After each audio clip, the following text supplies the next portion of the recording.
ইন্নানি ফি বাহরি গাম্মিন মুগরাকুন whose বিয়াদি Sahil লানা আশকালানা ইয়া রাসূলুল্লাহ। তিনি বলছেন, ইয়া রাসূলুল্লাহ, ইন্নানি ফি বাহরি গাম্মিন মুগরাকুন, আমি বড় হতাশার সাগরের মধ্যে, গম মানে হতাশা, ফি বাহরে গাম্মিন হতাশার সাগরের মধ্যে, মুগরাকুন ডুবে যাচ্ছি, ইয়া রাসূলুল্লাহ, হতাশার সাগরে ডুবে যাচ্ছি। হুজ বিয়াদি সাহিল লানা আশকালানা ইয়া রাসূলুল্লাহ, ইয়া রাসূলুল্লাহ, আমার হাতটা ধরেন, ওই সাগর থেকে আমাকে উত্তোলন করেন। আল্লাহ রাব্বুল আলামিন ইরশাদ করছেন, ওয়াদাল্লাহুল্লাযীনা আমানু ওয়া আমিলুস সালিহাত। আল্লাহ রাব্বুল আলামিন অঙ্গীকার দিচ্ছেন, শপথ দিচ্ছেন, ওয়াদা দিচ্ছেন। আল্লাহ রাব্বুল আলামিন প্রতিশ্রুতি দিচ্ছেন, আল্লাযীনা আমানু, যারা ঈমান আনয়ন করেছে, যারা ঈমানদার হয়েছে, ওয়া আমিলুস সালিহাত, যারা আমলে সালেহ করেছে তাদেরকে আল্লাহ ওয়াদা দিচ্ছেন, অঙ্গীকার দিচ্ছেন, যারা ঈমান আনয়ন করেছে এবং ভালো আমল করেছে, আমলে সালেহ করেছে, তাদেরকে আল্লাহ ওয়াদা দিচ্ছেন, বলে তাদের জন্য মিনহুম মাগফিরাতুন ওয়া আজরান আযীমা। আমার আল্লাহ তাদের জন্য ওয়াদা দিচ্ছেন, তাদের মধ্য থেকে যে বান্দারা ঈমান আনয়ন করেছে, আমলে সালেহ করেছে, ওই বান্দাদেরকে আমি ক্ষমা করে দিব এবং তাদেরকে আজরে আজিম মহা পুরস্কার দান করব, বলি সুবহানাল্লাহ। আল্লাহ প্রমিস করছেন, বান্দা তুমি যদি দুইটা শর্ত পালন করো, তাহলে আমি তোমাকে ওয়াদা দিচ্ছি দুইটা জিনিস তোমাকে দান করব। এক নম্বরে তুমি যদি ঈমানদার হও, দুই নম্বরে তুমি যদি ভালো কাজ করো, ভালো আমল করো, এই দুইটার বিনিময়ে আমি তোমাকে দুইটা পুরস্কার দিব। একটা হচ্ছে আমি তোমার জীবনের সমস্ত গুনাহগুলো মাফ করে দিব, আরেকটা হচ্ছে আমি তোমাকে একটা মহা পুরস্কার দিব। এখন আল্লাহ এই মাগফিরাতান শব্দের তাফসীর কি হবে? মুফাসসিরিনে কেরামের মধ্যে সর্বোচ্চ লেভেলের যারা মুফাসসির, তন্মধ্যে হযরত আব্দুল্লাহ ইবনে আব্বাস রাদিয়াল্লাহু তাআলা আনহুকে রাইসুল মুফাসসিরিন বলা হয়।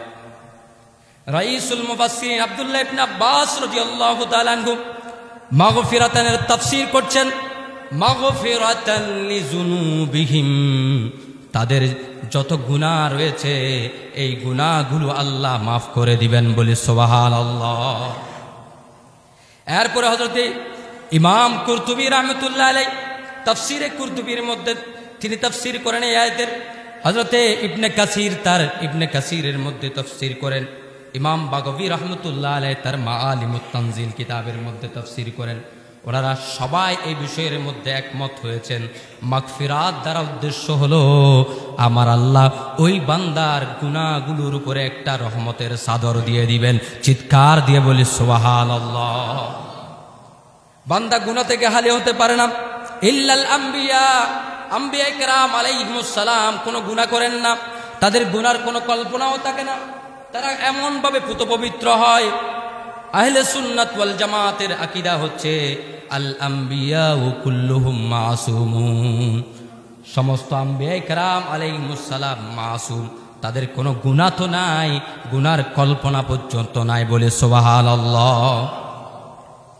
আর বাকিরা আম্বিয়া ইকরাম আলাইহিমুস সালামের পরে যত বান্দা আছেন তাদের মধ্যে গুনার কল্পনা আসতে পারে, তাসাউর আসতে পারে, ইমাজিনেশন আসতে পারে যে আমি গুনাহ করব, মনে মনে কল্পনা করতে পারে। কিন্তু আমার আল্লাহ বলেন কিরামান কাতিবিনকে আমার আল্লাহ নির্দেশ দিচ্ছেন, কিরামান কাতিবিন, স্বাভাবিকভাবে আপনি যা করবেন সব কিছু কিরামান কাতিবিন লিপিবদ্ধ করে রাখবে। আমার আল্লাহ সূরা ইনফিতারের মধ্যে কিরামান কাতিবিনের পরিচয় করে দিচ্ছেন বান্দাদেরকে, কিরামান কাতিবিনা ইয়ালামুনা মা তাফআলুন। দুনিয়ার মানুষেরা জেনে রাখো, কিরামান কাতিবিন হচ্ছে তারা, ওই দুইজন সম্মানিত ফেরেশতা যারা ইয়ালামুনা জেনে রাখেন, জানেন, লিপিবদ্ধ করেন, মা তাফআলুন, যা কিছু তোমরা কর্ম সম্পাদন করে থাকো, যেই কাজটা তুমি করে থাকো ওই কাজটা কিরামান কাতিবিন লিপিবদ্ধ করে নেন। আর যেই কাজটা তোমার কল্পনার মধ্যে আছে ওই কল্পনার কাজটা কিরামান কাতিবিন লিপিবদ্ধ করতে পারে না। চিৎকার দিয়ে বলি সুবহানাল্লাহ। কল্পনায় গুনার স্বাদ জেগেছে, কল্পনা করেছো, ওই কল্পনা আমার নবীর কারণে, আমার নবীর উম্মতের জন্য, ওই কল্পনাকে গুনাহ হিসেবে লিপিবদ্ধ করা হবে না। আমার আল্লাহ বলে দিয়েছেন যে কিরামান কাতিবিন, যখন ফাইল হবে, কর্ম সম্পাদিত হবে, ডিটস হবে, তখন তুমি একমাত্র ওইটা তোমার আমলনামায় লিখতে পারবা। আমার বান্দা যদি কল্পনা করে, মনের মধ্যে ওয়াসওয়াসা এসেছে, তুমি লিপিবদ্ধ করতে পারবা না। এই আয়াত মুফাসসিরিন ইকরাম বলেন এখানে মাগফিরাত দ্বারা উদ্দেশ্য হলো আমার বান্দার যারা কল্পনা করেছে ওইটা তো লিপিবদ্ধ হবে না, আবার কর্ম সম্পাদনও করে ফেলেছে, বড় কবিরা গুনাহ করে নিয়েছে, দুনিয়ার কোনো মানুষ জানে না সেই কবিরা গুনাহ করে নিয়েছে, দুনিয়ার কোনো মানুষ দেখে নাই সেই কবিরা গুনাহ করে নিয়েছে। কিন্তু দুনিয়ার কেউ না দেখলেও এক সত্তা সব কিছু দেখেন, তিনি কে? আল্লাহ রাব্বুল আলামিন সব কিছু দেখে নেন, কোনো কিছুকেই আল্লাহর বাইরে যাওয়ার সুযোগ নাই। সূরা লোকমানের মধ্যে আল্লাহ রাব্বুল আলামিন স্পষ্ট বলে দিয়েছেন, বান্দারে মিসকালা খারদালিন, যদি মিসকালা খারদাল একেবারে ছোট্ট সরিষা দানা পরিমাণ কোনো বস্তু, ফাতাকুন ফি সাখরাতিন আও ফিস সামাওয়াতি আও ফিল আরদি, আসমান জমিনের যেখানেই থাকুক না কেন, একটা পাথর খণ্ডের ভিতরেও যদি লুকে থাকে, এই ছোট্ট অ্যামিবা জাতীয় জিনিসও যদি হয়, যেটা মাইক্রোস্কোপ ছাড়া দেখা যায় না, ছোট অ্যামিবা কালি চোখে দেখা যায় না, মাইক্রোস্কোপ ব্যবহার করতে হয়, ওই মাইক্রোস্কোপ ব্যবহার করে যেটা দেখতে হয়, এমন যদি কি হয়, এমন প্রাণীও যদি হয়, সেই প্রাণীকেও আমার আল্লাহ ইয়াতি বিহাল্লাহ, আল্লাহ রাব্বুল আলামিন সেটাকেও হাজির করবেন কিয়ামতের ময়দানে। চিৎকার দিয়ে বলে সুবহানাল্লাহ। কোনো কিছুই গোপন থাকতে পারে না। বলে বান্দা এমন গোপন স্থানে তুমি গুনাহ করেছো, এরপরও আমার আল্লাহ জানেন, কিন্তু আমার আল্লাহ দুনিয়ার মানুষকে এটা প্রকাশ করে দিবেন না। যদি তোমার ভিতরে ঈমান থাকে, তুমি যদি ভালো আমল করে থাকো, আমার আল্লাহ তোমার এই গুনার উপরে একটা সতর করে দিবেন, একটা মস্তুরাত, একটা পর্দা দিয়ে দিবেন, রহমতের পর্দা। ওই রহমতের পর্দার কারণে কোনো মানুষ জানতে পারবে না। চিৎকার দিয়ে বলি সুবহানাল্লাহ। হযরতে আব্দুল্লাহ ইবনে ওমর রাদিয়াল্লাহু তাআলা আনহু, একটা ওনার থেকে হাদিস এসেছে, হযরত আব্দুল্লাহ ইবনে ওমর রাদিয়াল্লাহু তাআলা আনহু একদিন রাস্তায় বের হলেন, সাথে আরো সাহাবায়ে কেরাম ছিলেন। হঠাৎ করে এক ব্যক্তি আসলেন, আগমন করলেন, আগমন করে ওনার হাত মোবারক ধরলেন। আর আব্দুল্লাহ ইবনে ওমর, মাযা সামিতা আন রাসূলিল্লাহি সাল্লাল্লাহু আলাইহি ওয়াসাল্লাম ফিন নাজওয়া, ও আব্দুল্লাহ ইবনে ওমর, তোমার তো অসংখ্য হাদিস রয়েছে, আপনি তো অসংখ্য হাদিস রিওয়ায়াত করেছেন আমার নবীর থেকে, আপনি কি আমার নবীর থেকে নাজওয়া সম্পর্কে কোনো হাদিস শুনেছেন কিনা? হযরত আব্দুল্লাহ ইবনে ওমর রাদিয়াল্লাহু তাআলা আনহু বলেন, হ্যাঁ হ্যাঁ, আমি আমার নবীর থেকে কিয়ামতের ময়দানে নাজওয়া সম্পর্কে হাদিস শুনেছি। নাজওয়া হলো কি? নাজওয়া হচ্ছে একাকিত্বে আল্লাহর দরবারে আমরা যে মুনাজাত করি, ওই মুনাজাত নাজওয়া থেকে এসেছে। নাজওয়া মানে পরস্পর কথা বলা, বাইরের কেউ না জানা। চিৎকার দিয়ে বলি সুবহানাল্লাহ। পরস্পর কথা হবে কিন্তু বাইরের কেউ জানবে না। হযরত আব্দুল্লাহ ইবনে ওমর রাদিয়াল্লাহু তাআলা আনহু বলেন, কিয়ামতের ময়দান যখন কায়েম হয়ে যাবে, ওই কিয়ামতের ময়দানে সবার হিসাব নিকাশ হবে, মিজান কায়েম হবে, সবাই হিসাব নিকাশের জন্য যখন পাগল পারা হয়ে যাবে, আমার নবীর জন্য তখন একটা বড় সম্মানের স্থান সৃষ্টি করে রেখেছেন আমার আল্লাহ। ওই সম্মানিত জায়গাটার নাম হলো মাকামে মাহমুদ। আসা আইয়াবাসাকা রাব্বুকা মাকামাম মাহমুদা, মাকামাম মাহমুদা, মাকামে মাহমুদ আপনার জন্য সৃষ্টি করেছেন আপনার রব। ওই মাকামে মাহমুদে আমার নবী দাঁড়াবেন। মাকামে মাহমুদ মানে প্রশংসিত স্থান, প্রশংসার স্থান। সেখানে যিনি দাঁড়াবেন তিনি হলেন মুহাম্মদ মুস্তাফা সাল্লাল্লাহু আলাইহি ওয়াসাল্লাম। মুহাম্মদ শব্দের অর্থ হলো প্রশংসিত ব্যক্তিত্ব। প্রশংসিত ব্যক্তিকে বলা হয় মুহাম্মদ। আর মাকামে মাহমুদ মানে প্রশংসার স্থান। প্রশংসার স্থানে দাঁড়াবেন প্রশংসিত ব্যক্তিত্ব, কিন্তু তিনি সেখানে প্রশংসা নেওয়ার জন্য বুক ফুলিয়ে থাকবেন না। যদিও পুরা মাখলুকাত আজকে তার প্রশংসার জন্য চণ্ডামান হয়েছে আল্লাহর সামনে, কিন্তু তিনি সিজদায় অবনত হয়ে যাবেন, সিজদার মধ্যে ঝুঁকে পড়বেন। যখন সিজদার মধ্যে অবনত হয়ে যাবেন তখন রাসূল করিম সাল্লাল্লাহু আলাইহি ওয়াসাল্লামের একটা গুণ প্রকাশ হয়ে গেল। ওই দিনে মাহশরে মকামে মাহমুদে দাঁড়াইলেন মুহাম্মদ, আর দাঁড়িয়ে তিনি নিজেই হয়ে গেলেন আহমদ। আল্লাহ রাব্বুল আলামিন সাথে সাথে বলবেন, ইয়া রাসূলুল্লাহ ইরফা রাসাকা ইয়া মুহাম্মদ সাল্লাল্লাহু আলাইহি ওয়াসাল্লাম। আল্লাহর নবীর দিকে আল্লাহ আহমদ নামে সেদিন ডাকবে না, আল্লাহ বলবেন ইরফা রাসাকা ইয়া মুহাম্মদ, ও মুহাম্মদ, ও প্রশংসিত ব্যক্তিত্ব, আজকে তো তোমার শুধুই প্রশংসা চলবে, তুমি আহমদ হওয়ার কথা নয়, বরং তুমি তো মুহাম্মদ, মাথাটা উত্তোলন করো। চিৎকার দিয়ে বলে সুবহানাল্লাহ। মুহাম্মদ মাথা উত্তোলন করবেন।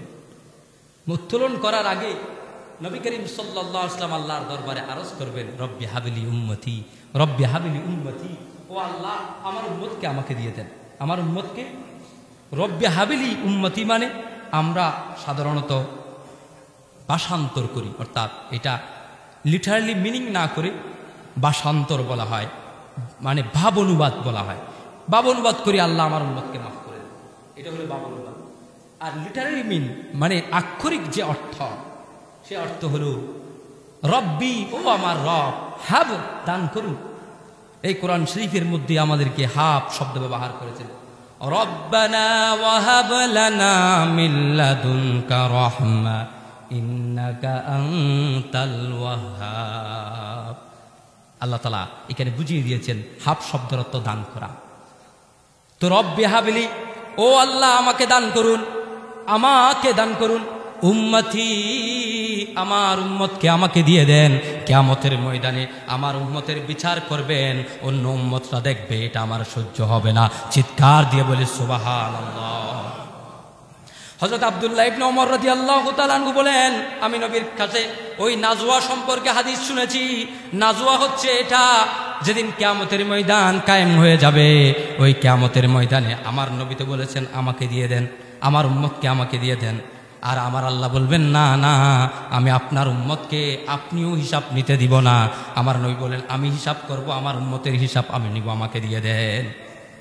কিন্তু আমার নবী বলেন, না না, আপনি আমাকে দিয়ে দেন, আমার উম্মতের হিসাব আমাকে দেন, আপনি করিয়েন না আল্লাহ। আমার আল্লাহ বলবেন, না না ইয়া রাসূলুল্লাহ, আপনার উম্মতের হিসাব আপনাকে দিব না।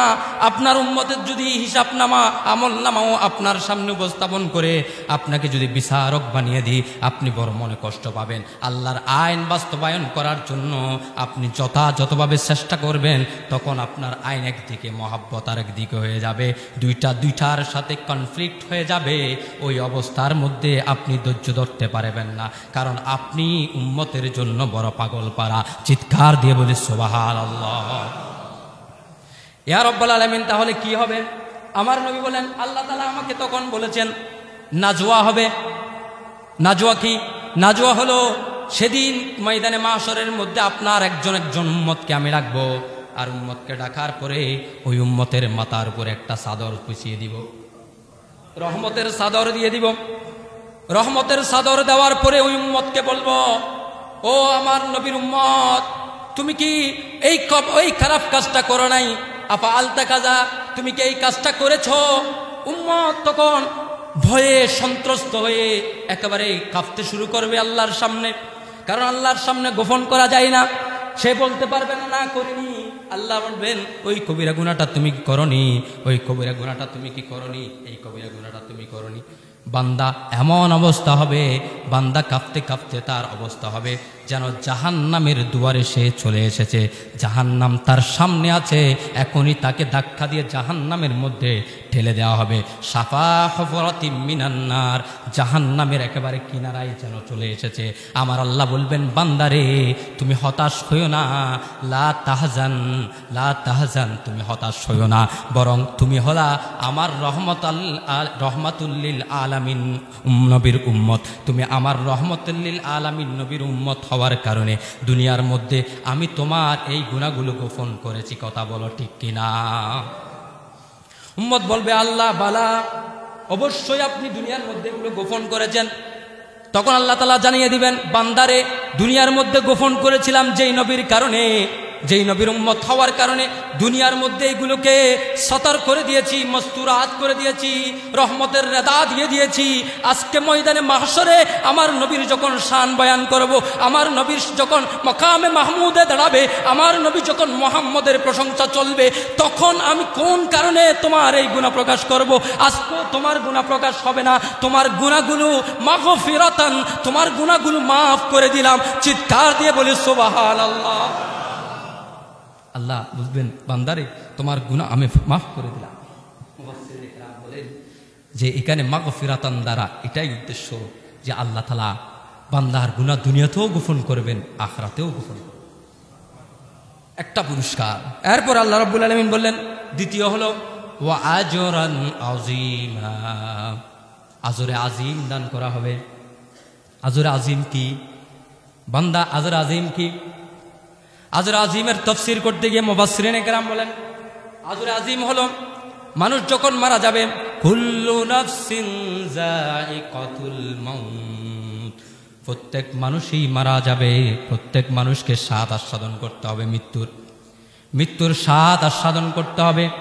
মানুষ যখন মারা যাবে, সুম্মা তুওয়াফাউনা উজুরাহুম ইয়াওমাল কিয়ামা, তাকে তার কিয়ামত দিবসে তার উজরত দেওয়া হবে, তার প্রতিদান দেওয়া হবে।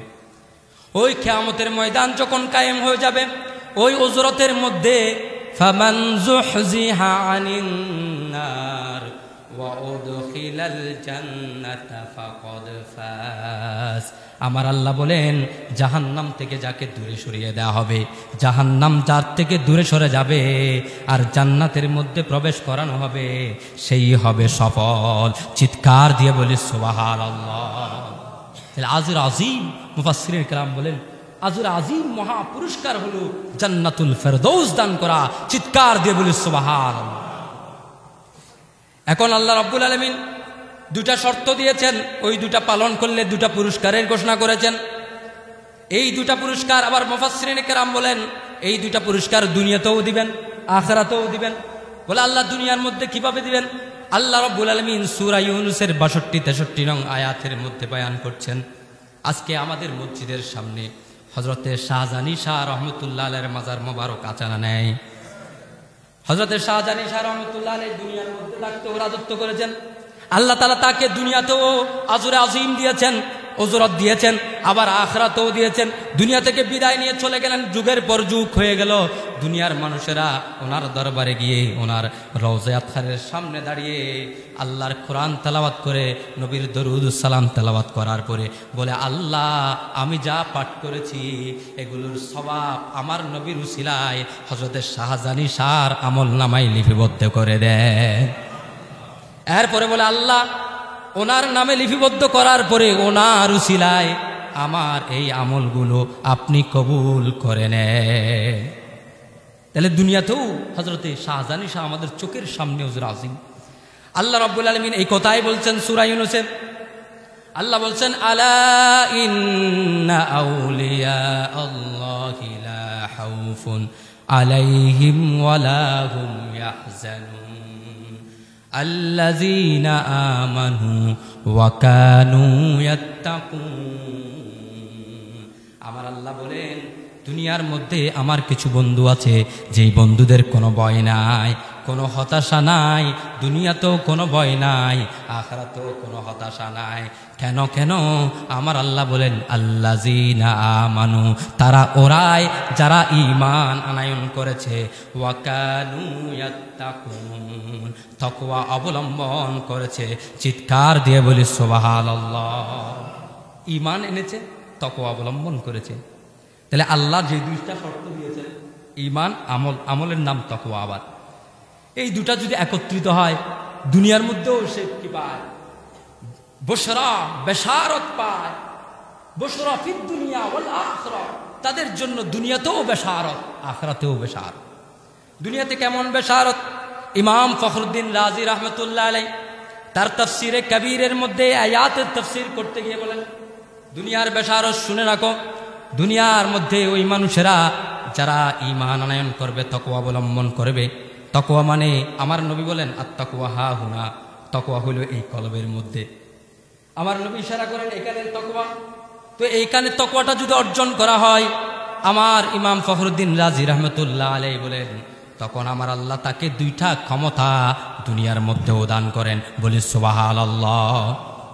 একটা ক্ষমতার নাম ঈমান আসার কারণে, ঈমান মজবুত হওয়ার কারণে, ঈমান ইয়াকিন পর্যায়ে চলে যাওয়ার কারণে, ইলমুল ইয়াকিন হয়ে যাওয়ার কারণে, ঈমানের চেয়ে আরো আপার লেভেল হলো ইলমুল ইয়াকিন। ওই লেভেলে চলে যাওয়ার কারণে আমার আল্লাহ তাকে প্রথম ক্ষমতা যেটা দান করবেন, ওই ক্ষমতার নাম হলো কুওয়াতুন নজরিয়া। কুওয়াতুন নজরিয়া, দেখার শক্তি। এটা তাফসীরকারগণ বলেন কুওয়াতুন নজরিয়া, হাদিসের ভাষায় এটার নাম হলো ফেরাসাতুল মুমিন, মুমিনের ফেরাসত। আমার নবী বলেন ইত্তাকু ফেরাসাতাল মুমিন, ও দুনিয়ার মানুষেরা ঈমানদারদের ফেরাসতকে ভয় করো। কারণ কি? ফাইন্নাহু ইয়ানজুরু বিনুরিল্লাহ, ওই আমার মুমিন যখন দেখে আমি আল্লাহর নূর দ্বারা দেখে। বলি সুবহানাল্লাহ। তাসাউফের যে ভাষায় সুফিয়ায়ে কেরাম এটাকে পরিচয় দেন কাশফ নামে, বলে উনি ছিলেন সাহিবুল কাশফ ওয়াল কারামাত। এই ব্যক্তির ভিতরে কাশফ ছিল। ওই কাশফটা কি? কাশফ হলো কুওয়াতুন নজরিয়া। কাশফটাই হলো দুনিয়ার মধ্যে আল্লাহ শক্তি দান করেছেন। দুনিয়ার মানুষ তার দুয়ারে যখন যায়, সে ওই মানুষের অন্তরের ভিতরে কি আছে, জমির কি আছে, গোপন আছে, এটাও আল্লাহ আমাকে, আল্লাহ ওই বান্দাকে জানার জন্য তৌফিক দান করে দেন। বলি সুবহানাল্লাহ। আল্লাহ তাআলা তাকে কুওয়াত দান করেন, শক্তি দান করেন। ভিতরে কি আছে, বাইরে আল্লাহর বলি জেনে যায়। কেমনে জানে? ওই কুওয়াতুন নজরিয়ার কারণে। বলে এটা কেমনে অর্জন হয়? ঈমানের কারণে। ঈমান যত মজবুত হবে, ঈমান যত স্ট্রং হবে, ওই ব্যক্তির ভিতরে আল্লাহ তাআলা তত বেশি কুওয়াতে নজরিয়া দান করবেন। বলি সুবহানাল্লাহ। আর যারা ঈমানকে মূল্যায়ন করে না, ঈমানকে 36 নম্বর বিষয়ে রাখে, বলে নামাজ পড়ো, রোজা রাখো, হজ করো, যাকাত দাও, খবরও থাকে না।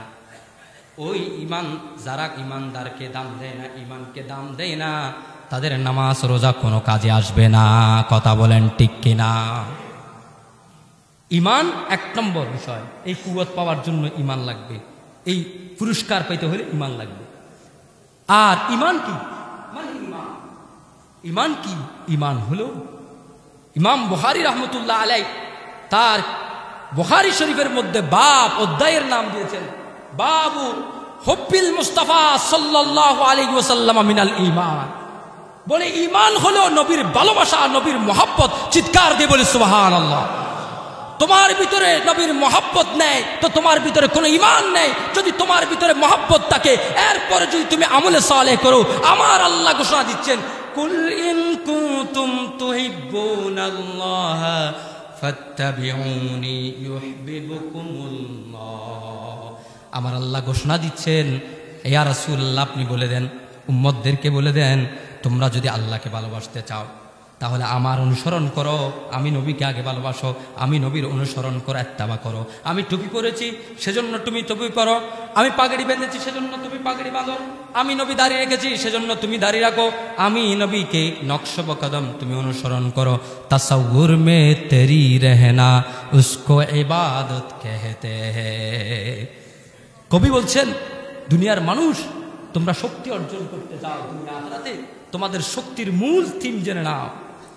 তোমাদের ইবাদত করতে চাও, ইবাদতের মূল থিম জেনে নাও। কোন কোন ক্রাইটেরিয়ায় তুমি ইবাদত করবা?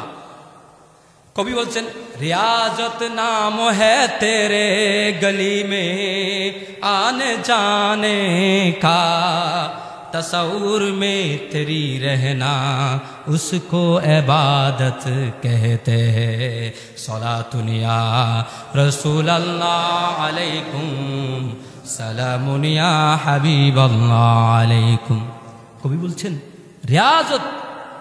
রিয়াজত করতে চাও, আল্লাহকে প্রাপ্তির জন্য সাধনা করতে চাও, রিয়াজত নাম হ্যায় তেরে গলি মে আনে জানে কা, আমার নবীর রাস্তায় আসা যাওয়া করা, এটার নাম রিয়াজত। তাসাউর মে তেরি রহনা, তাসাউরের মধ্যে নবী নবী নবী বলা, নবীর জাহানের মধ্যে নিজের জাহানে মুস্তাফার মহব্বতকে প্রতিষ্ঠিত করে দেওয়া, এটার নামই ইবাদত कहते हैं। চিৎকার দিয়ে বলি সুবহানাল্লাহ। তোমার ইবাদত তখনই ইবাদত যখন তাসাউরে মুস্তাফা হয়। তাসাউর কি মডেল? আমরা আজকে বলছি এই ওই এমুক ব্যক্তি হলেন আমাদের আইকন, যুবকরা বলছে সে আমাদের আইকন মডেল। আর আমার আল্লাহ বলছেন তুমি মডেল নিতে চাও, আইকন নিতে চাও, তোমার জন্য আমি তো মডেল আইকন, দুনিয়ার সাধারণ কোনো আইকন দিইনি, দুনিয়ার সাধারণ কোনো আইকন দিইনি, এমন আইকন দিয়েছি আইকনটা যাকে অনুসরণ করে স্বাভাবিকভাবে দুনিয়ার আইকন হলেন আম্বিয়া ইকরাম আলাইহিমুস সালামগণ। আম্বিয়া ইকরাম হলো দুনিয়ার মানুষের জন্য আইকন, আর আম্বিয়াদের আইকন হলেন সাইয়্যিদুল আম্বিয়া ইমামুল মুরসালিন ইমামে মুস্তাফা সাল্লাল্লাহু আলাইহি ওয়াসাল্লাম। বলি সুবহানাল্লাহ। আমি তো আইকন প্রমাণ করেও দিয়েছি উনি কেমন আইকন। মসজিদ আকসা, দেখো মসজিদ আকসা এখনো কথা বলছে, মসজিদ আকসা তোমাদেরকে ডাকছে, এই মসজিদ আকসা তোমাদের প্রাণ আছে। ওই মসজিদ আকসা যেমন তেমন মসজিদ নয়, যেটা আমার নবীর মেরাজের সাক্ষ্য বহন করে। বলি সুবহানাল্লাহ। ওই মসজিদ আকসাতে ইমাম ফখরুদ্দিন রাজি রহমতুল্লাহ আলাইহি সূরা ইসরার তাফসীর করতে গিয়ে সেখানে এই ঘটনা এনেছেন যে সেই মসজিদ আকসাতে রাসূল করিম নিজের মুখে বলেছেন ফাসাল্লাইতু বিহিম, আমি আম্বিয়া ইকরামকে সেখানে জামাতের সাথে আমার ইমামতিতে নামাজ পড়িয়েছি। চিৎকার দিয়ে বলে সুবহানাল্লাহ। নবীদেরও ইমাম আমাদের নবী, ওলিদের তো কথাই নেই, সাধারণ মানুষের তো কথাই নেই। আবার আমার আল্লাহ কোরআনে বলছেন লাকাদ কানা লাকুম ফি রাসূলিল্লাহি উসওয়াতুন হাসানা। ও ইমানদারেরা, শুধু ইমানদার নয় উদ্দেশ্য, তাম মখলুকাত, তাম মখলুকাতকে আমি বলছি, তাম মখলুকাত তোমরা যদি কি দেখতে চাও, উসওয়ায়ে হাসানা মডেল নামুজা, তোমরা যদি আইকন দেখতে চাও, আদর্শ দেখতে চাও, সর্বশ্রেষ্ঠ আদর্শ আমাদের রসুল হযরতে মুহাম্মদ মুস্তাফা সাল্লাল্লাহু আলাইহি ওয়াসাল্লাম। চিৎকার দিয়ে বলি সুবহানাল্লাহ। বুখারী শরীফের 46 নম্বর হাদিসে এসেছে, হযরতে আবু হুরায়রা রাদিয়াল্লাহু তাআলা থেকে এসেছে, আল্লাহ রাসূল বলছেন তোমরা ঈমানের স্বাদ পাও না কেন জানো? সালাসুন মান কুন্না ফীহি ওয়াজাদা হালাওয়াতাল ঈমান। যার ভিতরে 3টা গুণ থাকবে সেই ঈমানের স্বাদ আস্বাদন করবে, মজা লাগবে, ঈমান পাবে, ঈমানের মজা লাগবে। নামাজ পড়লে তখন তার ভালো লাগবে, রোজা রাখলে ভালো লাগবে, হজ করলে ভালো লাগবে, যাকাত দিলে ভালো লাগবে, সমস্ত ভালো আমল করলে তার ভালো লাগবে যদি ঈমানের স্বাদ হৃদয়ের মধ্যে প্রবেশ করে। কথা বলেন ঠিক কিনা? 1 নম্বরে আমার রাসূল বলেছেন জানো কি সেটা? আইয়াকুনা আল্লাহু ওয়া রাসূলু আহাব্বা মিম্মা সিওয়াহুমা। তোমার কাছে আল্লাহ ছাড়া, রাসূল ছাড়া আর কোনো কিছু মহব্বতের হবে না। সমস্ত কিছুর চেয়ে আমার নবীর মহব্বত তোমার হৃদয়ের মধ্যে সবচেয়ে বেশি থাকবে। কথা বলেন ঠিক কিনা? যদি তোমার ভিতরে নবীর মহব্বত না থাকে, ঈমানও নাই, ঈমানও চলে যাবে। তাহলে নবীর মহব্বতের নাম হলো ঈমান। এটা থাকলে ঈমানের স্বাদ পাবা। এবার ঈমানের স্বাদ পাবা যখন কি কাশফ খুলে যাবে, কুওয়াতে নজরিয়ার মালিক হয়ে যাবে। ইমাম ফখরুদ্দিন রাজি বলেন দ্বিতীয় আর একটা কুওয়াত আল্লাহ তাআলা দান করবেন, এটা হলো ওয়াকানু ইয়াত্তাকুন, তাকওয়া অবলম্বন করার কারণে, ভালো আমল করার কারণে। সে নামাজের আজান দিছে, মসজিদে চলে আসে। আমার রাসূল বলেন কিয়ামতের ময়দান যখন কায়েম হবে, মাথার উপরে কোনো ছাদ থাকবে না, 12 সূর্যের তাপ মানুষের একেবারে 1 হাত উপরে সূর্য যেন চলে আসবে, এমনভাবে এত বেশি তাপ দিবে, প্রখর তাপের কারণে। সেদিন ইরকের বাহারুল ইরক মানে ঘামের সাগর, ইরকুল মানে ঘামের সাগর হয়ে যাবে। এত বেশি মানুষ গরমাক্ত হয়ে ঘামাবে, কোনো ছায়া নেই। তখন সবাই দৌড়াবে, ইয়া নফসি ইয়া নফসি ইয়া নফসি ইয়া নফসি বলবে। তখন আমার রাসূল বলছেন 7 শ্রেণীর ব্যক্তিকে আমি আল্লাহর আরশের ছায়ার নিচে ব্যবস্থা করে দিব। বলে সুবহানাল্লাহ। 1 নম্বর, সেখানে একজন ব্যক্তি এমন থাকবে, 7 শ্রেণীর মধ্যে 1 শ্রেণী হলো এমন ব্যক্তি রাজুলুন মুআল্লাকুন কলবাহু, যার কলবটা ঝুলন্ত অবস্থায় থাকে, মুআল্লাক থাকে। কোথার সাথে? মসজিদের সাথে। ফিল মাসাজিদ ইলাল মাসাজিদ, মসজিদের সাথে যার কলব অন্তরঙ্গভাবে ঝুলন্ত অবস্থায় তাকে ফজরের নামাজ পড়ে গিয়েছেন জোহরের নামাজের জন্য, মন মসজিদের দিকেই টানছে, সর্ব অবস্থায় মন টানছে মসজিদের দিকে। কখন জোহরের আজান হবে, কখন আমার আল্লাহর দরবারে, কখন মালিকের দরবারে যাব, কখন মৌলার দরবারে যাব, কখন মৌলাকে হাজিরা দিব, এটার জন্য অন্তর টানে। আমার নবী বলছেন খোদা কি কসম, সেদিন আল্লাহর ছায়া ছাড়া কারো ছায়া সেদিন থাকবে না, ওই আল্লাহর আরশের ছায়া এই বান্দার উপরে আমি ব্যবস্থা করে দিব। চিৎকার দিয়ে বলি সুবহান। যেদিন কোনো ছায়া থাকবে না সেদিনও ছায়া পাবেন ওই ব্যক্তি। কখন? শর্ত কি? ঈমান ঠিক থাকলে, হুব্বে মুস্তাফা ঠিক থাকলে। হুব্বে মুস্তাফা নাই, কপাল দাগ হয়ে গেছে, সব কিছু হয়ে গেছে, কিন্তু সে এসে বলছে রসুলের শানের জবান দারাজি করছে, কথা বলার সময় আদব রাখছে না। আমার আল্লাহ 89 বার ইয়া আইয়ুহাল্লাযীনা আমানু বলে আল্লাহ তাআলা 89টা ওয়াজ করেছেন কোরআন শরীফের মধ্যে। কোরআন শরীফের মধ্যে যদি ইয়া আইয়ুহাল্লাযীনা আমানু লিখে সার্চ দেন তাহলে আপনি 89 বার এই কোরআনের আয়াতটা পাবেন। এই আয়াতের মধ্যে প্রথম আয়াত, আল্লাহ ঈমানদারদেরকে যতগুলো ওয়াজ করেছেন সেখানে প্রথম ওয়াজটা করেছেন ইয়া আইয়ুহাল্লাযীনা আমানু লা তাকুলু রাইনা ওয়া কুলু উনজুরনা। আমার আল্লাহ ওয়াজ করেছেন ওই ঈমানদারেরা, এক নম্বর ওয়াজ হচ্ছে আমার নবীর শান বুঝবা, আমার নবীর শানে রাইনা বলবা না।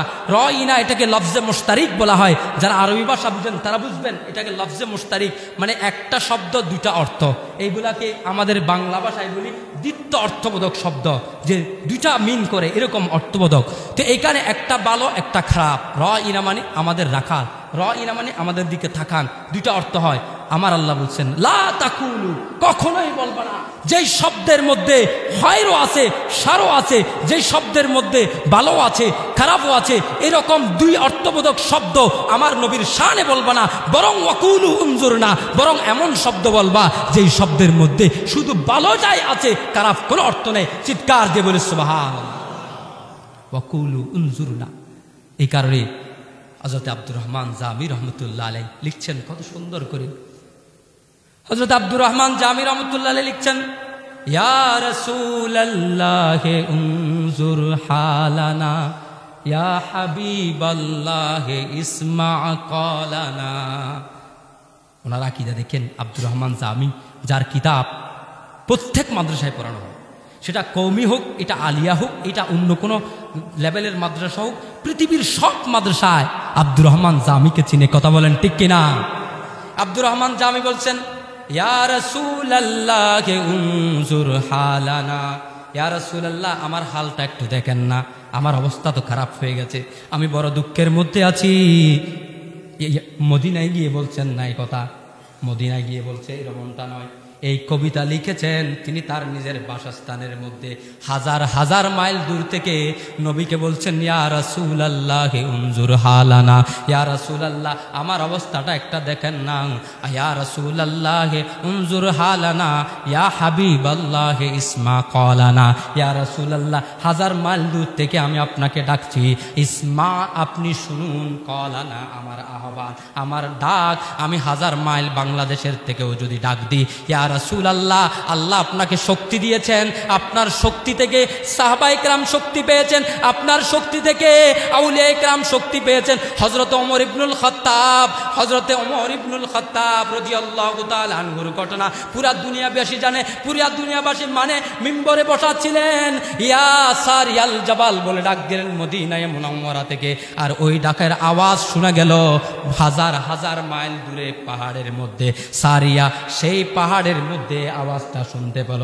হযরত ওমরের ক্ষমতা যদি এই হয়, ইয়া রাসূলুল্লাহ ক্ষমতা পেয়েছেন, আপনি নিজেই তো বলেছেন ইন্নামা আনা কাসিমুন ওয়াল্লাহু ইউতি, সমগ্র ক্ষমতা সমগ্র রিজিক সমস্ত যা কিছু নিয়ামত বান্দাদের মধ্যে বন্টন হয়, সমস্ত নিয়ামত আল্লাহ প্রথমে আমাকেই দান করেন। ওয়া ইন্নামা আনা কাসিমুন, আমি রাসূল হলাম বাস্তবিক পক্ষে মূলত মানুষের জন্য বন্টনকারী। চিৎকার দিয়ে বলি সুবহানাল্লাহ।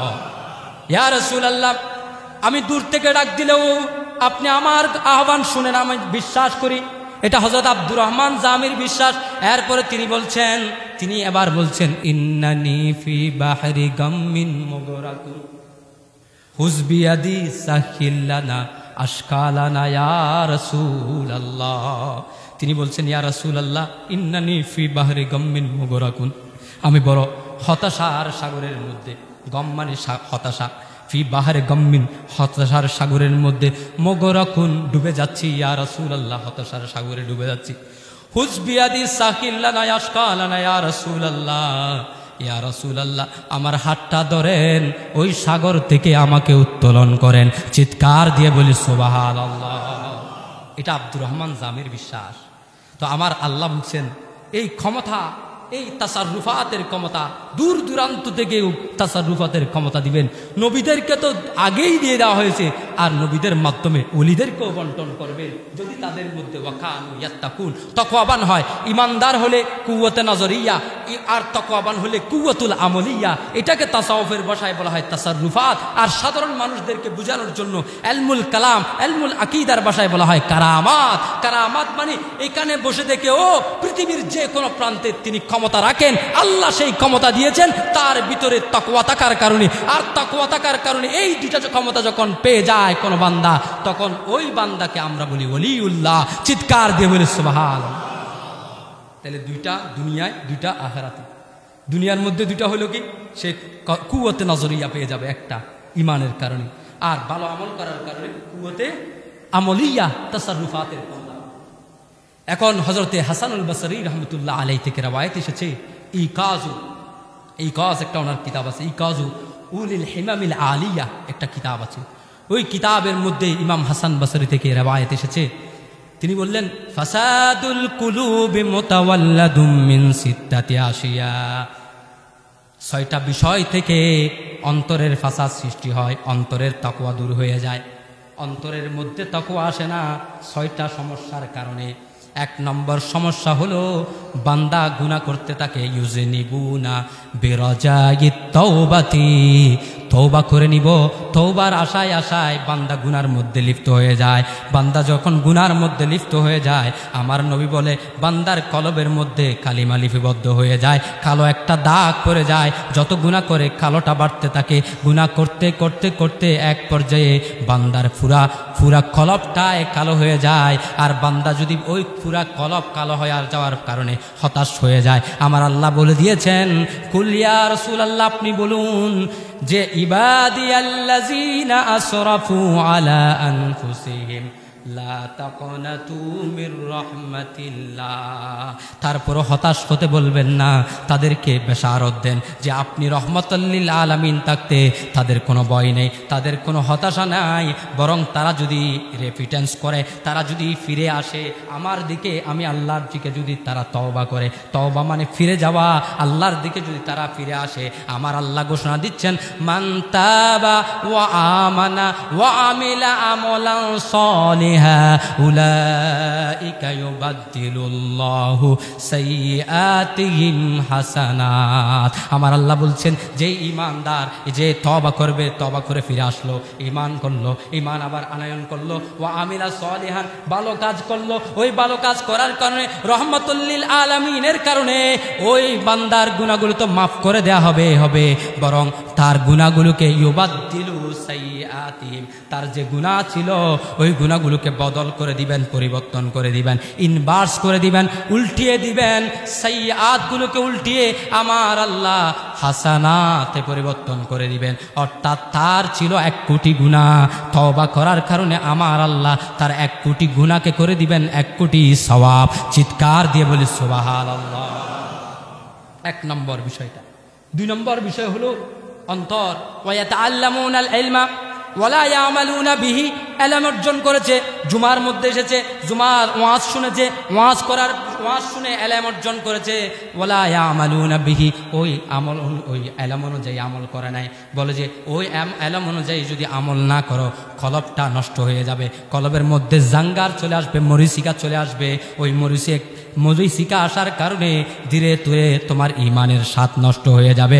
আল্লাহ তোমাকে ওই ঈমানের স্বাদ পাওয়ার জন্য বলছেন, তুমি যদি একটা ভালো কাজ শুনো, একটা ভালো কাজের ইলম অর্জন করেছো, রাসূল আরবি থেকে হাদিস এসেছে, বিভিন্ন হাদিসের মধ্যে একটা ভালো কাজের কথা শুনেছো, ওই কাজটা যদি দায়ীভাবে করো, সে সর্বদা করে থাকো ভালো কাজটা, আল্লাহ তাআলা একবার প্রতিদিন ধরো দরুদ শরীফ পড়ো, ওই দরুদ শরীফ যদি প্রতিদিনই পড়তে থাকো, আল্লাহ তাআলার কাছে এটা বড় পছন্দের বিষয়। চিৎকার দিয়ে বলি সুবহানাল্লাহ। আল্লাহ এটাকে মহব্বত করেন।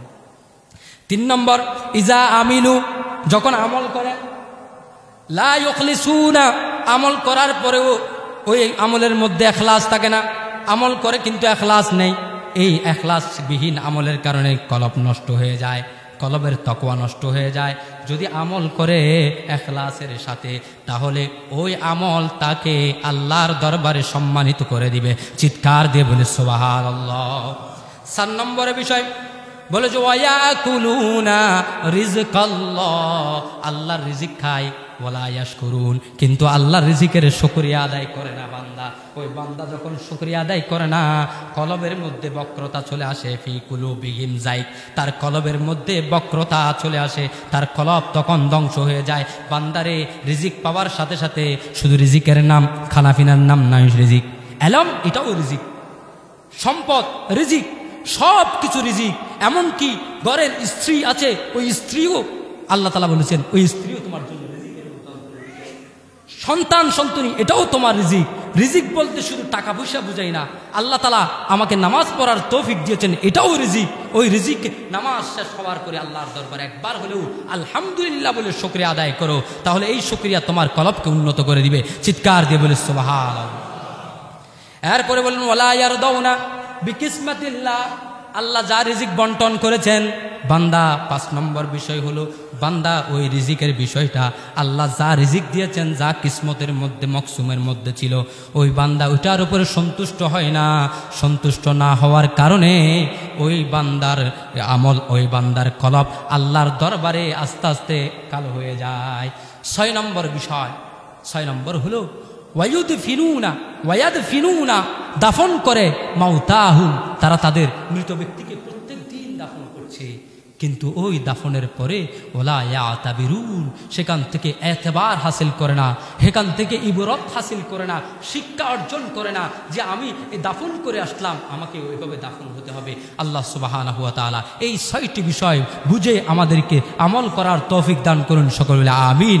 যদি আপনি আমল করতে পারেন, আমার আল্লাহ গ্যারান্টি দিচ্ছেন, ওয়াদ আল্লাহ, আল্লাহ ওয়াদা করছেন, ওয়াদ আল্লাহ, যে ব্যক্তি আল্লাহর উপরে বিশ্বাস স্থাপন করে, আল্লাহ তাকে শপথ দিচ্ছেন, তাকে অঙ্গীকার দিচ্ছেন যে অবশ্যই আমি তোমাকে এটা করার কারণে এবং তুমি সৎ পথে চলার কারণে আমার আল্লাহ তোমাকে প্রমিস করছেন যে অবশ্যই তোমাকে মাগফিরাতান, তোমাকে ক্ষমা করে দেওয়া হবে, ও আজরান আজিমা, এবং একটা গ্রেট রিওয়ার্ড আল্লাহর পক্ষ থেকে দান করা হবে। আল্লাহ রাব্বুল আলামিন আমাদের সেই পুরস্কৃত হওয়ার কিয়ামতের ময়দানে নবীর সাথে থেকে, নবীর সাথে নারে রিসালাতের স্লোগান তুলে তুলে ইয়া রাসূলুল্লাহ, ইয়া রাসূলুল্লাহ বলে বলে আল্লাহর নবীর সাথে আমাদের কিয়ামতের ময়দানে মাহশরের মধ্যে আল্লাহর দরবারে পুরস্কৃত হওয়ার তৌফিক দান করুন, সকলে বলে আমিন।